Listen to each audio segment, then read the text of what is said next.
नमस्कार, जय हिंद साथियों। मैं रामकृष्ण स्वागत करता हूं आपका अपनी YouTube channel target with RK पे। आज साथियों अगली क्लास में हम चर्चा करेंगे उत्तर के विशाल मैदान की। पिछली क्लासों में हम जो है अपने हिमालय पर्वत को कवर कर चुके हैं, जिसमें मैंने आप लोगों को संपूर्ण हिमालय कवर करवाया है। एक बार फिर से थोड़ा सा रिवाइज कर देते हैं, उसके बाद हम आगे आज चलेंगे। हमने जो है क्या पढ़ना है या क्या पढ़ रहे हैं। सबसे पहले हम बात करेंगे जो हमारा पहला टॉपिक था। जैसे हम पढ़ चुके हैं लगभग आपका नंबर 1 टॉपिक था भारत का सामान्य परिचय। इसको हम पिछली क्लास में कंप्लीट कर चुके हैं। नंबर 2 हम पढ़ रहे थे भारत का भौतिक परिचय, और इस भौतिक परिचय के अंतर्गत मैंने आप लोगों को इस भौतिक परिचय के 5 भाग बताए थे। और इन 5 भाग में पहला है आपका उत्तर का पर्वतीय क्षेत्र। कौन सा है? उत्तर का पर्वतीय क्षेत्र। नंबर 2 यानी सेकंड, तो सेकंड है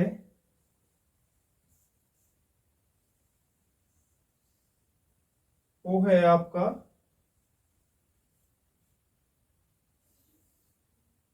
उत्तर का विशाल मैदान। क्या है? उत्तर का विशाल मैदान।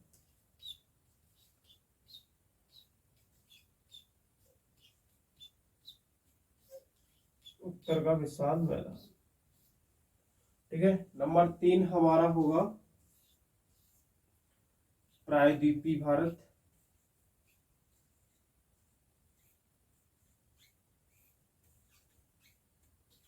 प्रायद्वीपीय भारत। नंबर 4 होगा हमारा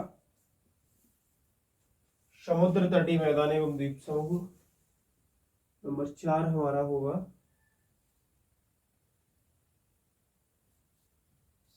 समुद्र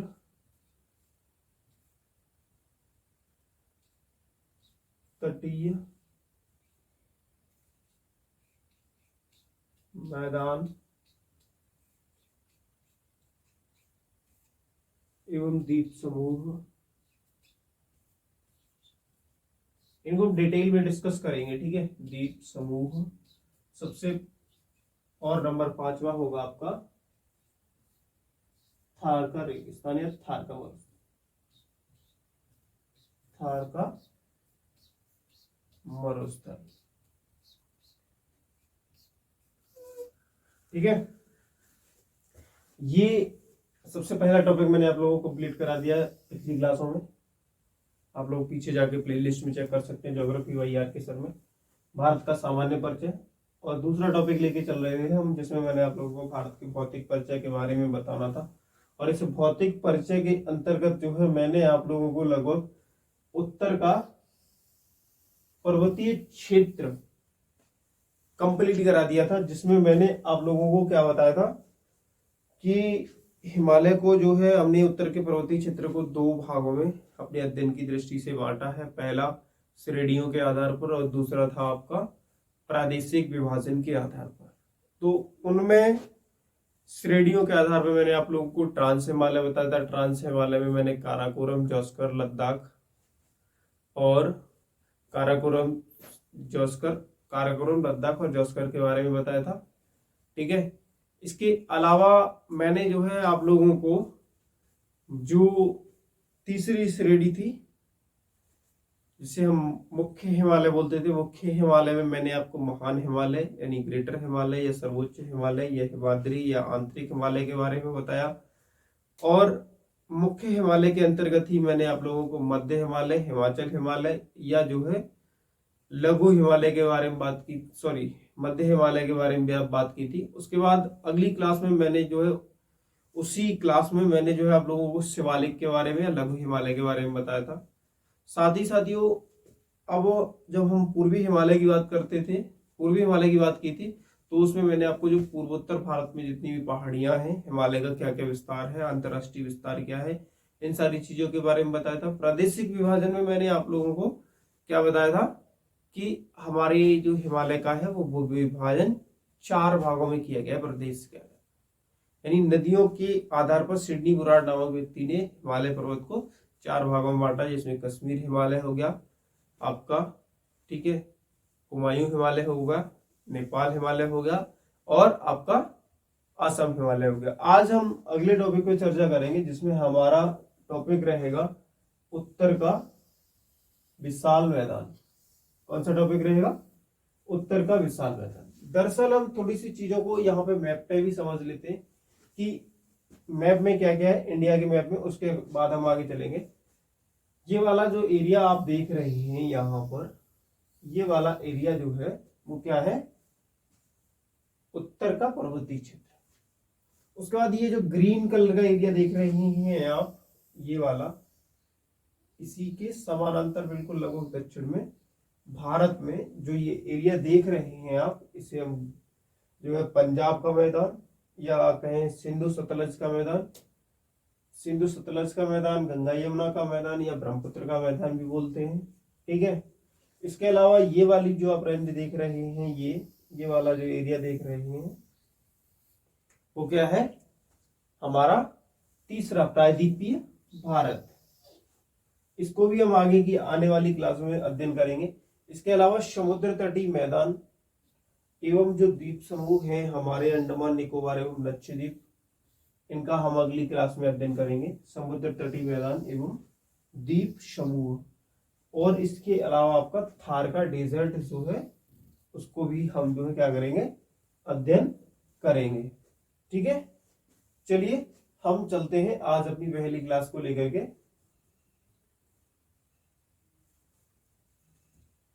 जिसमें मैं आप लोगों को बताऊंगा उत्तर का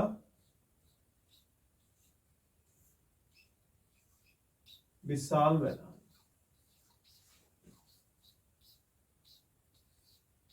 उत्तर का विशाल मैदान, ठीक है। अब हमारे पास सबसे पहले क्वेश्चन ये आता है कि उत्तर का विशाल मैदान कहां पर है, इसका निर्माण कैसे हुआ, कितने क्षेत्रफल में या कितने राज्यों में ये फैला हुआ है, और इसका उपयोग क्या है, ठीक है। तो हम चीजों को थोड़ा सा मैप पे समझते हैं कि हमारा जो है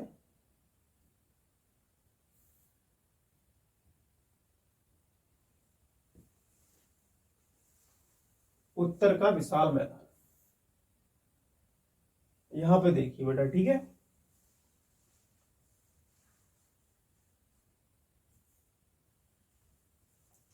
ये आप देख रहे होंगे, सबसे पहला जो क्वेश्चन आप लोगों के दिमाग में आएगा वो ये होगा कि ये कहां पर है, उत्तर का विशाल मैदान कहां पर है। ज्यादातर लोगों को पता होगा, जिन्हें नहीं पता वो हमारे साथ इस चीज को बहुत अच्छी तरीके से अध्ययन कर सकते हैं। हम बात करेंगे कि इसका विस्तार कहाँ है सबसे पहले, ठीक है। ये कहाँ कहाँ यानी स्थित कहाँ है, या इसका फैलाव कहाँ पर है?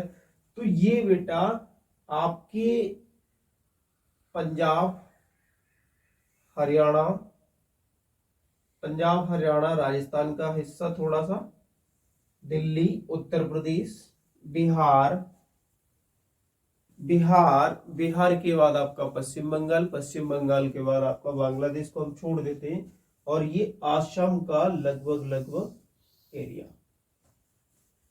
इतने राज्यों में इसका जो है फैलाव है। क्या है? फैलाव। कितने राज्यों में? पंजाब, हरियाणा, दिल्ली, राजस्थान का उत्तरी हिस्सा, उत्तर प्रदेश, बिहार और पश्चिम बंगाल और असम। इन राज्यों में आपका क्या है? विस्तार। हम यहाँ पे लिख देते हैं, नोट डाउन कर देते हैं, आप लोग इन चीजों को नोट कर लेंगे क्लियर तरीके से। सबसे पहले उत्तर का विशाल मैदान का विस्तार कहाँ, किन राज्यों में है? विस्तार किन राज्यों में है? पहला क्वेश्चन ये है, किन राज्यों में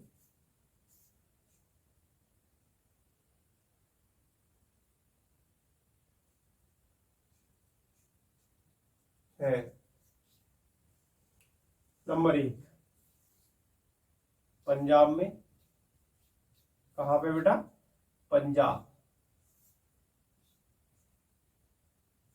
हरियाणा, दिल्ली,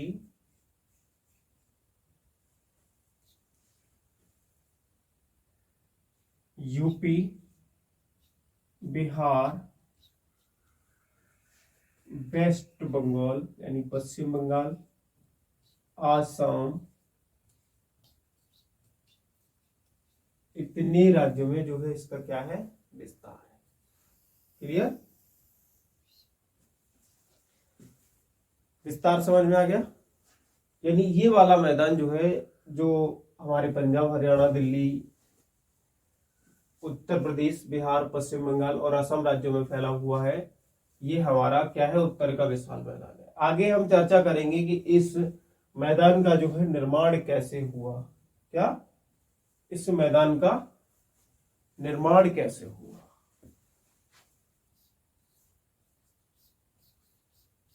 निर्माण, ठीक है।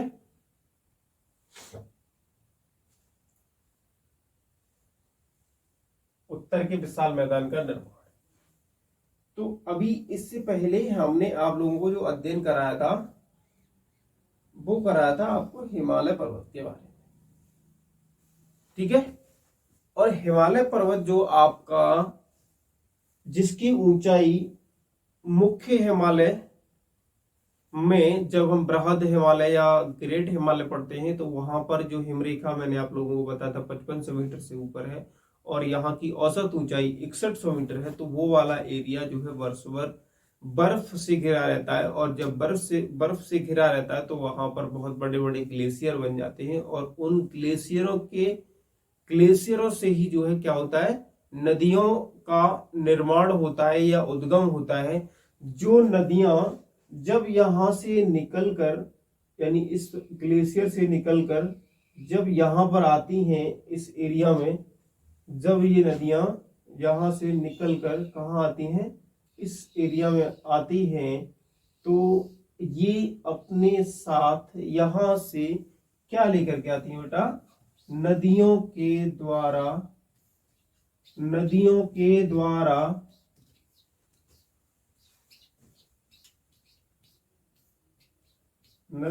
द्वारा लाए गए अवसाद से इस मैदान का क्या हुआ है, निर्माण हुआ है। लाए गए अवसादों से इसका निर्माण हुआ है, अवसादों से निर्माण। क्लियर। अब जब नदियां अपने साथ अवसाद लेकर के आती हैं तो वो जो अवसाद किसी एरिया में छोड़ती हैं वहां पर क्या है कि जो मिट्टी होती है वो बहुत ज्यादा उपजाऊ हो जाती है और जब वो मिट्टी उपजाऊ हो जाती है तो वहां पर आपको सघन जनसंख्या देखने को मिलती है। यानी उत्तर भारत में जो है, उत्तर भारत का जो पर्वतीय क्षेत्र है, मैदानी क्षेत्र है, वहां पर जनसंख्या की अधिकता का कारण क्या है कि वहां पर जो है मिट्टी उपजाऊ पाई जाती है और जहां मिट्टी उपजाऊ होती है वहां पर लोग खेती करने के लिए ज्यादा इकट्ठे हो जाते हैं और उन्हें नदियों का जल और भूमि की या उपजाऊ भूमि से जो है उन्हें अनाज की प्राप्ति हो जाती है, जिससे उस एरिया में जनसंख्या की अधिकता होती है। ठीक है, क्लियर हुआ। थोड़ा सा यहाँ पे डिटेल में हम चीजों को देखते हैं, इनको समझते हैं क्या है ये।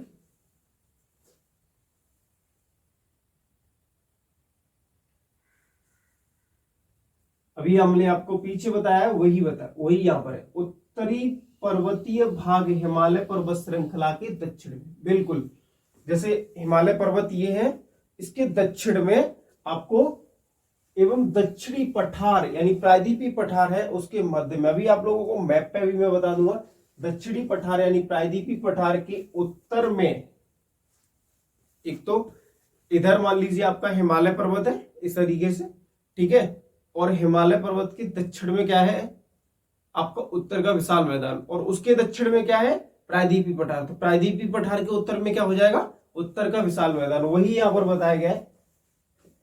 प्रायद्वीपीय पठार के उत्तर में विशाल समतल भूभाग है। ये गंगा, सिंधु, ब्रह्मपुत्र और उसकी सहायक नदियों के द्वारा बहाकर लाए गए जलोढ़ निक्षेपों से, किसके से?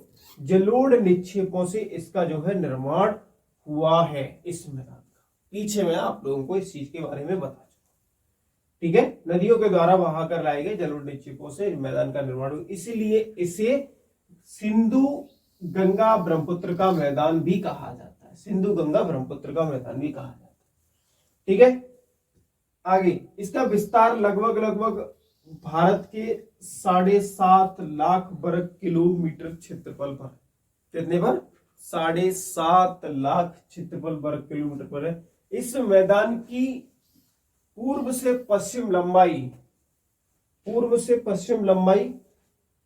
आपका 3200 किलोमीटर है और एवं चौड़ाई 150 से 300 किलोमीटर है। समृद्ध मृदा आवरण, पानी की पर्याप्त मात्रा की उपलब्धता एवं अनुकूल जलवायु के कारण कृषि की दृष्टि से यह भारत का अत्यधिक उपजाऊ क्षेत्र है। जैसे कि मैंने बताया, नदियां अपने साथ अवसाद लेकर के आती हैं और जब वो किसी क्षेत्र में छोड़ती हैं या कहीं पर भी छोड़ती हैं तो उसको या उस एरिया को क्या करती हैं? उपजाऊ बना देती हैं, जिससे ये क्षेत्र क्या हो जाता है? कृषि की दृष्टि से भारत का अत्यधिक उपजाऊ क्षेत्र हो जाता है। इसीलिए यहां पर सघन जनसंख्या, अभी मैं आप लोगों को बता चुका हूं, उत्तर भारत के विशाल मैदान में सघन जनसंख्या क्यों पाई जाती है। अगर आप लोगों के पीसीएस में आपको डिस्क्रिप्टिव क्वेश्चन भी पूछेगा तो आप लोग यहां पर जो है उसका बेहतरीन तरीके से जवाब दे सकते हैं, ठीक है। कि उत्तर के विशाल मैदान में अधिक जनसंख्या पाए जाने का क्या कारण है? कि यहाँ की जलवायु अनुकूल है, कृषि की दृष्टि से यहाँ अत्यधिक उपजाऊ क्षेत्र है, आवरण, मृदा का आवरण, पानी की पर्याप्त मात्रा भी है, जिसके कारण यहाँ पर सघन जनसंख्या वाला क्षेत्र या भौगोलिक प्रदेश पाया जाता है। इस समस्त भूभाग के मध्य अरावली पर्वत के आ जाने के कारण सिंधु और इसकी सहायक नदियां झेलम, चेनाब, रावी, ब्यास और सतलज इस अवशिष्ट पर्वत के पश्चिम में क्या होता है? इस समस्त भूभाग, जैसे मान लो ये हमारा उत्तर का विशाल मैदान है, ठीक है, और बीच में एक आपका पर्वत आ रहा है, कौन सा? अरावली पर्वत।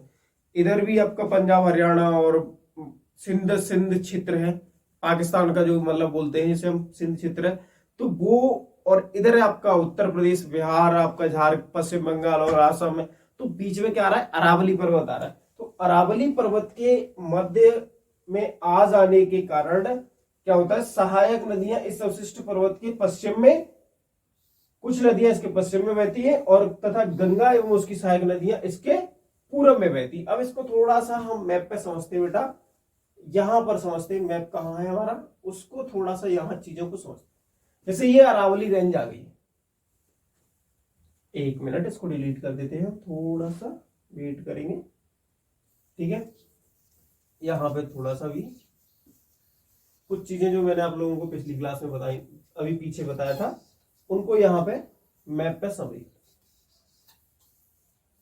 ये मान लीजिए हमारा हिमालय है, सॉरी उत्तर का विशाल है, ये वाला, ये भारत की दृष्टि से ही हम अभी अध्ययन कर रहे हैं, ठीक है, केवल। तो और ये आपका विंध्य रेंज है, पीछे मैंने आपको बताया था जो निर्माण की प्रक्रिया, तो आप समझ ही गए होंगे। ये उत्तरी पर्वत भाग, कौन सा?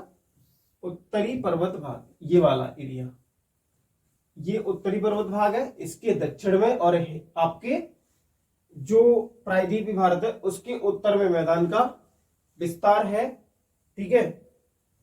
और क्या बताया था? इसके अलावा इसका एरिया इतना है और ये समृद्ध है, और इसके अलावा मैंने आप लोगों को बताया था इस समतल भूभाग के मध्य क्या हो जाता है? अरावली पर्वत श्रृंखला आ जाती है। कौन सी? अरावली। ये अरावली जो पर्वत श्रृंखला जब इसके मध्य आ जाती है तो इसके कारण क्या होता है बेटा? दो तरफ नदियों का जल जो है प्रवाहित हो जाता है, इस तरह, ऐसे। क्लियर है? सिंधु एवं सतलज और उसकी सहायक नदियां आपकी पश्चिम की तरफ चली जाती हैं और गंगा, यमुना और इसकी सहायक नदियां आपकी पूरब की तरफ चली जाती है। क्लियर? चलिए आगे, अब हम अगले चर्चा करेंगे। उत्तरी मैदान को मुख्यतः 3 उपवर्गों में विभाजित किया गया है, यानी उत्तर का विशाल मैदान को हमने 3 भागों में बांटा है। पहला पंजाब का मैदान, दूसरा गंगा का मैदान, तीसरा ब्रह्मपुत्र का मैदान। ठीक है, पंजाब के मैदान को हम सिंधु एवं सतलज का मैदान भी कह सकते हैं, या सिंधु नदी का मैदान भी कह सकते हैं, सिंधु का मैदान, क्योंकि इन नदियों के द्वारा इसका क्या हुआ है, निर्माण हुआ है। ठीक है, और ये गंगा का मैदान हो गया और ये आपका ब्रह्मपुत्र। क्लियर? इन नदियों ने जो है आपको इस आपके मैदान का निर्माण। चलिए थोड़ा सा हम अब इसको डिस्क्रिप्टिव वे में समझते हैं, जो कि आपके टीसीएस के प्री किसी भी स्टेट के लिए पर्याप्त होगा। ठीक है, मैं बताऊंगा उस चीज को, आप थोड़ा सा ध्यान से समझ लेना। और चलिए, एक्चुअली में बेटा आप लोगों को लग रहा होगा कि मतलब सर बहुत मेहनत करा रहे हैं, हम कैसे पढ़ेंगे। तो जिंदगी में मेहनत करना बहुत जरूरी है हर इंसान के लिए, चाहे कोई भी हो, चाहे मैं हूं। बिना मेहनत के यहाँ पर कुछ भी हासिल नहीं होता। ठीक है, अगर कोई राजा है और वो भी मेहनत नहीं करेगा तो एक दिन उसका भी सिंहासन चला जाएगा। इसलिए मेरी आप सभी छात्रों से एक रिक्वेस्ट है कि आप लोग दुनिया के लिए नहीं, कम से कम अपने लिए मेहनत करिए। और सब लोग अगर अपने अपने लिए मेहनत करेंगे तो एक दिन दुनिया अवश्य चेंज हो जाएगी। इस बात का जो है प्रत्यक्ष प्रमाण हम लोगों ने कई बार देखा है, इतिहास में भी देखा है और पीछे भी देखते, आगे भी देखते रहेंगे। ठीक है, तो आप लोग अपने लिए मेहनत करिए, सभी, चाहे लड़का हो या लड़की, मैं किसी में भेदभाव नहीं मानता। ठीक है, आप लोग अपने लिए मेहनत करिए और डेफिनेटली आपकी जो है दुनिया चेंज हो जाएगी और धीरे धीरे एक दिन सभी की दुनिया चेंज हो जाएगी। मेहनत करने का तरीका ये होता है कि आपको कोई भी क्षेत्र अच्छा लग रहा है, मैं ये नहीं कह रहा कि आप कंपटीशन की ही तैयारी करो। ठीक है, आपको जिस भी क्षेत्र में रुचि है, आप जिस भी क्षेत्र में अपना प्रोफेशन बनाना चाहते हैं, उस क्षेत्र के लिए मेहनत करिए, उस क्षेत्र के लिए मेहनत करिए। और अगर मैं कहूं कि आपने किसी भी क्षेत्र के लिए, किसी भी क्षेत्र में काम करने के लिए, किसी भी क्षेत्र में आगे जाने के लिए प्रतिदिन 10 घंटे के हिसाब से अपने प्रोफेशन को दिया, तो डेफिनेटली है कि 1 साल में नहीं, 2 साल में नहीं, 3 साल में नहीं, 5 साल में, 5 साल में नहीं तो 10 साल में, इतने में आप जो है श्योर सक्सेस हो जाएंगे उस क्षेत्र। और सक्सेस होने का मतलब ये होता है, सक्सेस होने का मतलब ये नहीं होता है कि बेटा मैंने गवर्नमेंट जॉब ही पाली तो हम सक्सेस हो गए। ठीक है, सक्सेस होने का मतलब ये होता है कि आपके पास बहुत सारा धन एकत्रित हो जाएगा, बहुत सारा धन एकत्रित हो जाएगा। इसके अलावा आपके पास पर्याप्त समय होगा अपने उस धन को यूज करने के लिए। ठीक है, ऐसा कोई मतलब नहीं होता कि मान लो मैंने बहुत सारा पैसा जब कमा लिया लेकिन हमारा शरीर ही उसको काम नहीं दे रहा है, या हमारे पास पर्याप्त समय ही नहीं है अपने परिवार के साथ रहने के लिए, या मतलब दुनिया को देखने के लिए हमारे पास समय ही नहीं है, तो उसे हम सक्सेस नहीं मानते। सक्सेस ये होती है कि बेटा आपके पास बहुत सारा धन हो, आपके चेहरे पर पर्याप्त हंसी हो या खुशी हो, और इसके अलावा तीसरी चीज क्या हो, आपके पास पर्याप्त समय हो उस जो धन आपने कमाया है उसको खर्च करने। ठीक है, अब बहुत सारे लोग कमेंट करेंगे, वो चीजें छोड़ी अलग है, मैं आप लोगों के यहाँ पर चर्चा करता हूं। अभी जो मैंने आपको पीछे बताया था इसमें, इसके बाद हम एक एक को डिस्क्राइब में पढ़ते हैं। सबसे पहले पंजाब का मैदान है हमारा। पंजाब का मैदान ये पंजाब, हरियाणा व दिल्ली का क्षेत्र है। कौन सा है? पंजाब, हरियाणा व दिल्ली का क्षेत्र है। सिंधु व इसकी सहायक नदियों से ये निर्मित है। सिंधु, सतलज, रावी, व्यास, झेलम, चिनाब, इनका जो है ये मैदान है और इन्हीं से ये निर्मित हुआ है। इन्होंने जो है, इन नदियों ने क्या किया, अवसाद लेके आए जिससे ये निर्माण। इसका ज्यादातर हिस्सा बेटा मैंने जैसे अभी बताया था पाकिस्तान में है, यानी पंजाब के मैदान का ज्यादातर हिस्सा। जैसे कि आप लोगों को ये जानकारी होगी कि एक पंजाब जिस तरीके से अपने इंडिया में भी है, उसी तरीके से एक पंजाब पाकिस्तान में भी। क्लियर? चलिए, ज्यादातर हिस्सा पाकिस्तान में है। दो आब, बारी दोआब और बिस्त दोआब। दोआब क्या है, इस चीज को थोड़ा सा हम यहां पे समझते हैं कि दोआब क्या होता है। दोआब। ठीक है, दोआब मतलब होता है दो नदियों के बीच का क्षेत्र। जैसे एक नदी ये बह रही है और एक नदी ये बह रही है और एक समय के बाद ये जाके मिल जाती है, तो ये वाला जो एरिया होगा, कौन सा, ये वाला जो एरिया होगा, ये दो नदियों के बीच का क्षेत्र आपका क्या कहलाएगा, दोआब। क्लियर है। ये मान लीजिए आपकी गंगा है, मान लीजिए, और बहुत सारे ऐसे दोआब हैं, आपको रायचूर दोआब मिलेगा, बारी दोआब मिलेगा, वेस्ट दोआब मिलेगा, गंगा यमुना का दोआब मिलेगा, बहुत सारे दोआब मिलेंगे। मैं आप लोगों को चीजों में डिस्कस कराऊंगा। ठीक है, गंगा यमुना ये नदी है और बीच में जो भी मैदान होगा वो आपका क्या कहलाएगा, गंगा यमुना का दोआब। क्लियर। चलिए, तो दोआब, यहाँ पे दो तरीके के दोआब पाए जाते हैं पंजाब के मैदान में। दो दोआब हैं, एक तो बारी यानी रावी और ब्यास का। कौन सा, बारी का मतलब है रावी प्लस ब्यास, इसे हम बोलते हैं बारी दोआब। बिस्त, सतलज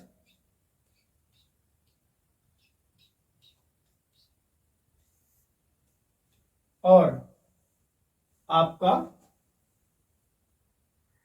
कौन सी नदी है ये, बिस्त, सतलज और रावी ब्यास चिनाब का। ये एक बार कंफर्म करके मैं अभी आप लोगों को बता दूंगा, थोड़ा सा इसका मैटर मेरे ध्यान से उतर रहा है। ठीक है, बिस्त का दोआब क्या है, तो ये मान लीजिए दो नदियों के बीच का क्षेत्र है जिसे हम दोआब कहते हैं। गंगा का मैदान क्या है, यमुना नदी से लेकर के बांग्लादेश की पश्चिमी सीमा तक विस्तृत है। गंगा का मैदान जो है वो क्या है आपका,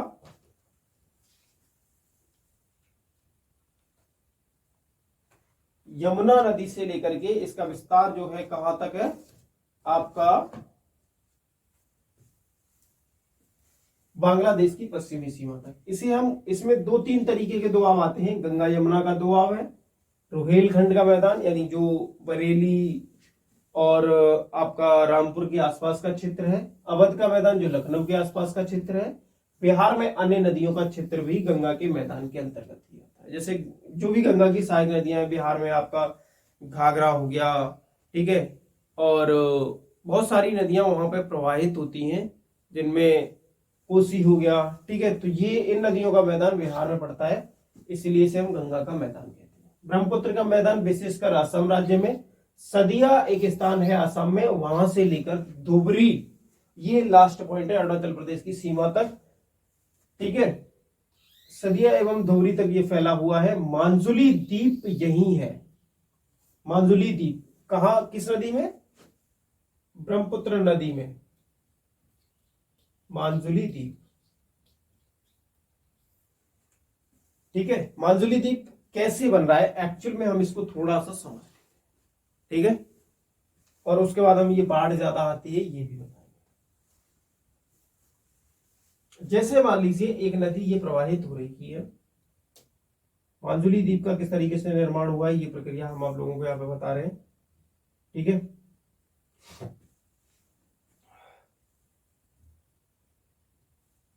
जैसे मान लीजिए एक नदी प्रवाहित होती हुई है, ठीक है, अब नदी क्या है, अपने साथ क्या लेके आती है बेटा, अवसाद लेके आती है। ठीक है, नदी अपने साथ अवसाद लेके आती है, जिनमें बालू, कंकड़, पत्थर और मृदा की मृतिकाएं पाई जाती है। ठीक है, तो जब ये लेके आती है, मान लीजिए एक स्थान पड़ा जहां पे ये अवसाद जो है इन्होंने क्या किया, इस नदी ने छोड़ दिए। ठीक है, इस एरिया में अवसादों को यहां पर क्या कर दिया, डिपॉजिट कर दिया इस एरिया। ठीक है, तो जब ये अवसाद छोड़ देती है नदी, तो फिर बेटा क्या होता है, ये नदी जो है अवसाद छोड़ देगी। जैसे मान लो कोई नदी प्रवाहित हो रही है, ठीक है, एक एरिया में, और बीच में क्या है, बांधा आ जाती है, अवसाद छोड़ दिए, वहां इकट्ठे होते चले गए, तो फिर क्या होगा, नदी दो भागों में बट जाएगी। क्या होगा, नदी दो भागों में बट जाएगी, क्योंकि बीच में वहां पे जो उसने निक्षेप एकत्रित किए थे उन्होंने उसका जो है मार्ग अवरुद्ध कर दिया। तो अब ये नदी क्या होगा, दो भागों में बट जाएगी इस तरीके से, यहां से चलने लगेगी, सॉरी एक बार मैं इसको थोड़ा सा यहाँ पे इस तरीके से, ठीक है। तो ये नदी फिर क्या होगा, यहां पे रास्ता बना लेगी और यहां रास्ता, वो आगे चल के फिर पुनः एकत्रित हो जाएगी। ब्रह्मपुत्र नदी पुनः एकत्रित जब हो जाएगी तो ये वाला जो आपका नदी द्वीप बनेगा, ये वाला, ये जो एरिया है इसे हम कहेंगे क्या, नदी द्वीप। और इस नदी द्वीप में ये एक्चुअली में बहुत बड़ा है, वहां पे कहा, असम में मांजुली द्वीप बहुत बड़ा है, इसमें खेती भी होती है, ठीक है, लोग रहते भी हैं और खेती भी होती है, दोनों तरफ से नदी नदी बह रही होती है। क्लियर है। चलिए अब बाढ़ ज्यादा आती है, नदियों में बाढ़ ज्यादा आने का कारण क्या है, क्लियर, अभी मैं आपको पीछे बता चुका हूं, जिसमें नदियों में बाढ़ आने का कारण यही होता है कि जब वो नदी अपने साथ निक्षेप लेकर के आती है या अवसाद लेकर आती है तो वो किसी एक जगह पर छोड़ देती हैं, जिससे क्या होता है, आपके मार्ग अवरुद्ध हो जाता है और वो मार्ग चेंज कर लेती है। तो जब मार्ग चेंज करेंगी तो जाहिर सी बात है कि वो दूसरे एरिया में फैलेंगी और वहां पे इसका क्या होगा, निर्माण जो है, बाढ़ का निर्माण। भौगोलिक आकृतियों की भिन्नता के आधार पर उत्तरी मैदानों का अगर हम विभाजन करेंगे तो भावर सबसे पहले मिलेगा हमें, ठीक है, तराई मिलेगा, उसके बाद बांगर मिलेगा और उसके बाद मिलेगा आपको खादर, ठीक है। भावर क्या है, जैसे मान लीजिए ये हमारा हिमालय है और हिमालय की जस्ट दक्षिण में 8 से 16 किलोमीटर, कितना, 8 से 16 15 किलोमीटर, लगभग 15 किलोमीटर का जो क्षेत्र है, वहां पर एक्चुअली में जो नदियां अपने साथ क्या कर रही हैं, अवसाद लेके आ रही, जो कंकड़ लेके आ रही, तो जो कंकड़ भारी होंगे वो क्या होगा, गिरपाद में जमा हो जाएंगे, किसमें, गिरी यानी पर्वत के पाद में, यानी हिमालय के बिल्कुल जस्ट 8 से 16 किलोमीटर के यहां पर इस एरिया में जमा हो जाएंगे, क्या, कंकड़ और पत्थर, क्या जमा हो जाएंगे बेटा, कंकड़ और पत्थर, यहां पे इस एरिया में कंकड़ पत्थर जमा हो जाएंगे 8 से 16। जब यहां पे कंकड़ एवं पत्थर जमा हो जाएंगे तो क्या होगा कि जो नदी आ रही है उसका जल जो है विलुप्त हो जाएगा। जब जल विलुप्त हो जाएगा तो ऐसा होता है कि ऐसा प्रतीत सा होता है जैसे कोई नदी आ रही है, वो नदी वहां पे सूख गई, ठीक है। और यहाँ पे क्या था कि जो हिमालय से नदियां अपने साथ अवसाद लेके आई थी, वो यहाँ पे कुछ बड़े बड़े जो बहुत सारा वजन था वो अवसाद वहीं टिके, तो ये वाला एरिया हम इसे कहते हैं भाबर प्रदेश। क्लियर। तराई प्रदेश क्या है, तराई प्रदेश बिल्कुल भाबर के दक्षिण में उसके समानांतर फैला हुआ है। तराई प्रदेश क्या है, बिल्कुल भाबर के दक्षिण में, बिल्कुल भाबर के दक्षिण में उसके समानांतर फैला हुआ है और इसकी जो लंबाई है वो लगभग 15 से 30 किलो, सॉरी चौड़ाई 15 से 30 किलोमीटर, और ये भी चौड़ाई की बात कर रहे हैं हम, ठीक है। ये भी क्या है बेटा, चौड़ाई, और ये भी क्या है, चौड़ाई। अब जैसे मान लीजिए आपका नदी जैसे ही वहां पे विलुप्त हुई थी तो अचानक से निकलेगी ना कहीं पे, जो अचानक वो नदी निकलेगी तो यहां पे क्या हो जाता है, एक दलदल का निर्माण हो जाता है, दलदल। तो ये जो तराई का प्रदेश है आपका, ये दलदली प्रदेश है। भाबर का प्रदेश आपका कृषि के लिए उपयुक्त नहीं है, कृषि के लिए उपयुक्त नहीं है, इसमें थोड़ी बहुत कुछ खेती की जाती है। अब लोगों ने इसको मतलब सही से उर्वरक वगैरह यूज करके इस वाले एरिया को क्या कर लिया है, कृषि योग्य बना दिया। बांगर क्या है और खादर क्या है, इसको भी यहीं पे समझ लेते हैं, उसके बाद हम आगे चलेंगे। बेटा बांगर जो होता है उसे हम बोलते हैं पुरानी जलोढ़। बांगर क्या है, पुरानी जलोढ़।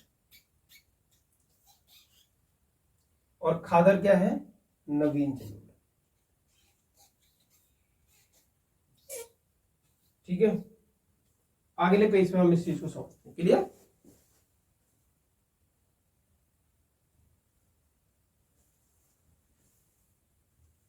यहाँ पर भाभा शिवालिक के गिरपाद में 8 से 16 किलोमीटर की लंबाई में है। यह कंकड़ बजरी का क्षेत्र है और कृषि कार्यों के लिए उपयुक्त नहीं। तराई क्या है, भावर के दक्षिण में 15 से 30 किलोमीटर की चौड़ी पट्टी पर है और ये दलदली क्षेत्र है। अभी मैंने पीछे बताया, यहाँ पर अधिक जैव विविधता भी पाई जाती है।